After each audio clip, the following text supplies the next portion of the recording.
Film diawali dengan seorang pria bernama Dul yang sedang beristirahat setelah selesai melakukan aktivitas bercocok tanam bersama seorang wanita. Mereka berdua sempat mengobrol sebentar sebelum akhirnya wanita itu pun pergi. Di malam harinya, terlihat Dul sedang nongkrong di sebuah kafe bersama temannya. Temannya tersebut mengajak Dul untuk menginap di pondok milik Randi selama 3 hari untuk acara pesta akhir pekan. Dul pun dengan senang hati langsung menerima ajakan tersebut. Lalu setelah mobil Dul selesai diperbaiki, ia pun segera mengendarainya, menuju pondok si Randi melalui jalan yang melewati sebuah hutan. Sementara itu, teman-teman Dul yang sudah tiba di pondok mulai bertanya-tanya mengapa Dul belum juga sampai, padahal pesta akan segera dimulai. Bahkan ketika pesta sudah benar-benar dimulai, Dul masih juga belum muncul. Ternyata mobil Dul mogok di tengah-tengah perjalanan. Dul mencoba memperbaiki mobilnya, namun usahanya tidak berhasil. Merasa sangat frustasi dan kesal, akhirnya Dul memutuskan untuk berjalan masuk ke dalam hutan. Untuk mencari sebuah sinyal, ia berharap bisa menghubungi teman-temannya dan memberitahu situasi yang sedang ia alami. Akhirnya Dul berhasil mendapatkan sinyal di sebuah tempat kumuh dan ia pun coba menelepon si Randi. Namun sinyal di tempat tersebut sangatlah buruk, sehingga membuat suara panggilan telepon tersebut menjadi terputus-putus, sehingga membuat percakapan mereka sulit untuk dipahami. Frustasi dengan situasi tersebut, Dul pun memutuskan untuk mematikan teleponnya. Di sisi lain, di pondok si Randi, teman-teman Dul sedang asik berpesta, tanpa mengetahui kesulitan yang sedang dihadapi oleh si Dul. Dul terus berjalan di tengah hutan sambil berusaha mencari sinyal yang lebih baik dan berharap menemukan sebuah jalan keluar.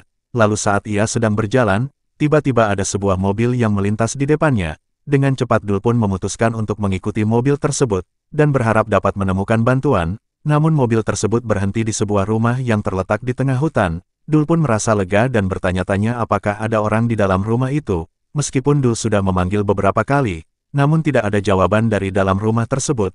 Penasaran dan berharap bisa menemukan seseorang yang bisa membantunya, Dul pun memutuskan untuk berjalan dan menelusuri halaman rumah, dan coba mengetuk salah satu pintu, dan ternyata pintu tersebut tidak terkunci. Dengan hati-hati Dul membuka pintu tersebut dan masuk ke dalam rumah, berharap bisa menemukan seseorang atau setidaknya bisa menemukan sebuah telepon yang masih berfungsi. Dul dengan hati-hati melangkah masuk ke dalam rumah tersebut, namun tiba-tiba ada seorang wanita yang turun dari tangga, dan dengan nada bingung bertanya mengapa Dul bisa masuk ke dalam rumahnya. Di sini Dul pun segera menjelaskan bahwa dirinya telah tersesat di tengah hutan karena mobilnya mogok, dan dia datang ke rumah tersebut untuk meminta bantuan, terutama untuk menelpon karena sinyal di daerah tersebut sangatlah buruk. Wanita itu pun mengajak Dul untuk berkenalan terlebih dahulu, dan memperkenalkan dirinya sebagai Gina. Menyadari bahwa Dul nampak lelah dan haus setelah berjalan cukup jauh untuk mencapai rumahnya, Gina pun berinisiatif membuatkan minum untuk Dul. Dul pun bertanya pada Gina, di mana letak telepon rumah yang ingin ia pinjam. Namun Gina menjawab bahwa mereka tidak memiliki telepon rumah. Sambungan telepon mereka sudah diputus oleh suaminya, dan mereka sekarang hanya menggunakan sebuah handphone sebagai alat komunikasi. Dul kemudian meminta izin untuk meminjam handphone milik si Gina, tetapi Gina menjawab dengan nada sinis, bahwa handphone miliknya sedang lowbat. Tak lama kemudian, suami dan anak Gina pun pulang ke rumah. Gina segera keluar rumah untuk menyambut mereka, namun Dul yang masih merasa bingung memutuskan untuk ikut keluar menghampiri Gina dan keluarganya. Kemudian Dul pun diajak untuk bergabung makan bersama mereka, dan setelah itu mereka pun menikmati minuman bersama. Setelah meminum minuman yang disajikan Dul pun mulai merasa pusing dan akhirnya ia pun pingsan. Sementara Dul tidak sadarkan diri, Lara anak Gina terlihat sedang asik bermain dengan buah pisang milik si Dul. Saat Lara sedang bermain, Dul mengigau dan memanggil nama seorang wanita. Mendengar hal itu Lara pun merasa kesal, kemudian ia menampar Dul hingga ia pun terbangun dari pingsannya. Dengan marah Lara pun meninggalkan Dul yang sudah tidak mengenakan apapun. Setelah kembali mengenakan kostum, Dul pun bangun dan keluar dari kamarnya. Dia mendengar suara dari kamar Gina dan ternyata Gina dan suaminya sedang asik melakukan aktivitas bercocok tanam bersama. Pintu kamar yang tidak sepenuhnya tertutup tiba-tiba terbuka. Gina yang melihat keberadaan Dul, langsung mengajaknya masuk. Dul dengan perlahan mendekati Gina. Gina kemudian mempersilakan Dul untuk mencoba memainkan kedua buah melon miliknya, dan menyuruh Dul untuk segera menanamkan buah pisang miliknya. Namun tiba-tiba suami Gina melayangkan pukulan keras ke wajah Dul yang membuatnya kembali pingsan dan tak sadarkan diri. Keesokan paginya, rumah Gina terlihat sangat ramai dengan kedatangan keluarga besar Gina yang tengah berkumpul untuk menikmati acara makan bersama. Dul yang baru saja terbangun, langsung diajak bergabung oleh si Gina. Pada awalnya keluarga Gina hanya terdiam melihat kehadiran Dul di rumah tersebut. Namun setelah suami Gina memperkenalkannya, suasana pun menjadi cair dan mereka semua bisa bercanda tawa bersama. Di tengah-tengah acara makan bersama yang meriah itu, seorang kakek tiba-tiba muncul dari atas tangga, namun kakek itu naik lagi dan di sini Dul pun memutuskan untuk mengikutinya. Lalu di saat Dul sampai di lantai atas ia pun mendengar suara wanita-wanita yang sedang bernyanyi.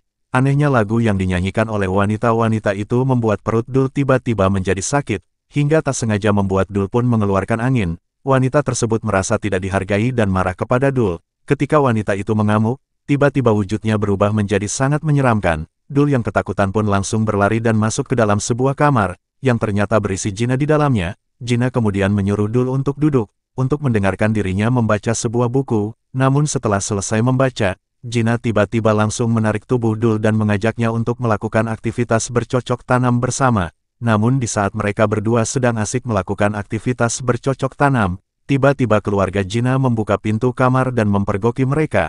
Hal ini membuat Gina dimarahi dan dicaci maki oleh keluarganya. Sementara itu, Dul dibawa ke kamar lain oleh keluarga Gina. Dul menangis setelah dibawa dan dimarahi oleh keluarga Gina. Dul yang sangat ingin pergi dari dalam rumah itu, ia pun berusaha keluar dari rumah tersebut, dan coba menghubungi salah satu temannya, namun suami Gina malah menangkap Dul dan mengajaknya untuk melihat koleksi minumannya. Akhirnya mereka berdua menikmati minuman bersama sambil bercerita. Lalu di saat itu, dua anggota keluarga laki-laki Gina datang dan mengajak Dul untuk mengubur sampah yang ada di luar rumah. Di sini Dul merasa bingung dan merasa tidak nyaman, tetapi ia tidak punya pilihan lain selain mengikuti mereka. Dul merasa takut dan berpikir kalau kedua pria itu akan melakukan sesuatu yang tidak diinginkan olehnya, sehingga ia pun mengacungkan sekop kepada mereka berdua sebelum ia berlari untuk kabur. Dul sangat ingin keluar dari rumah itu, namun di depan gerbang ada seekor anjing yang coba menghalanginya. Merasa terjebak, Dul pun masuk ke dalam sebuah ruangan dan bertemu dengan seorang kakek yang sebelumnya pernah ia lihat. Kakek ini mengajak Dul untuk mengobrol sambil menikmati secangkir teh. Namun tiba-tiba seorang pembantu Gina datang untuk mencari keberadaan Dul, dan mengatakan kalau semua orang sedang mencarinya. Dul pun keluar dari ruangan tersebut, dan di saat berada di anak tangga, ia pun bertemu dengan Lara anak si Gina. Namun tanpa disangka Lara langsung menciumnya dan mengajak Dul untuk melakukan aktivitas bercocok tanam bersama. Awalnya Dul menolak ajakan dari si Lara, namun akhirnya Dul setuju karena Lara memegang buah pisang miliknya sebagai alat tawar-menawar. Pembantu Gina pun hanya bisa terdiam saat melihat kejadian itu, aktivitas Lara, dan Dul pun dilihat oleh si Gina yang langsung menarik Dul, dan menghukumnya dengan memukulinya sampai babak belur, dengan tubuhnya yang telah diikat di atas kursi. Padahal yang pertama kali mengajak Dul untuk melakukan aktivitas bercocok tanam adalah Lara.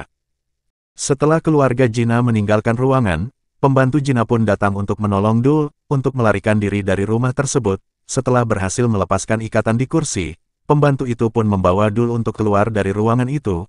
Namun ketika mereka berdua sampai di luar, ternyata semua keluarga Gina sudah menunggu. Dul kembali diberi pelajaran oleh mereka semua, membuat usahanya untuk melarikan diri semakin sulit. Lara bahkan membawa sebuah besi untuk memberi pelajaran kepada Dul.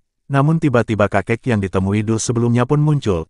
Kakek tersebut mengambil besi dari tangan Lara, dan mulai memukuli orang-orang yang telah menyakiti Dul, termasuk suami Gina. Melihat kesempatan ini Dul pun berlari sekuat tenaga agar ia bisa keluar dari rumah tersebut. Dul akhirnya tertidur di dalam mobilnya dengan keadaan babak belur. Namun ketika ia terbangun, ia melihat seorang wanita berpakaian putih berdiri di dekatnya. Namun secara ajaib, luka-luka yang ada di tubuhnya sembuh seketika saat wanita itu hilang begitu saja.